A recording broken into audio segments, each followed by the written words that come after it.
त्रिगुण असार निर्गुण हे सार, सारासार विचार हरिपाठ, सगुण निर्गुण गुणाचे अवगुण, हरविन मन व्यर्थ जाय, अव्यक्त निराकार नाही ज्या आकार, जेथुनी चराचर हरिसी भजे, ज्ञानदेवा ध्यानी रामकृष्ण मनी, अनंत जन्मोनी पुण्य होय.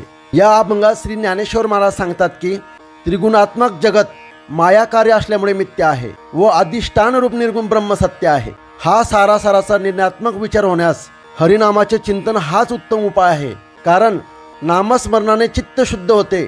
शुद्ध चित्ताने सारासार विचार करत असताना सगुण व निर्गुण दोन्हीही शुद्ध ब्रह्माच्या दृष्टीनिमित्ताच आहेत व शुद्ध ब्रह्मच अवगुण म्हणजेच गुणरहित असा हरी आहे.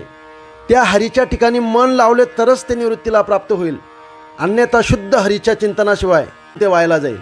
ज्या आकाररहित हरीपासून हे चराचर जगत निर्माण होते त्या अव्यक्त व निराकार हरीला लक्षात ठेव व त्याचेच भजन कर. श्री ज्ञानेश्वर महाराज म्हणतात की अनंत जन्माच्या पुण्यामुळे माझ्या ध्यानी मनी सर्वत्र रामकृष्णच भरलेला आहे.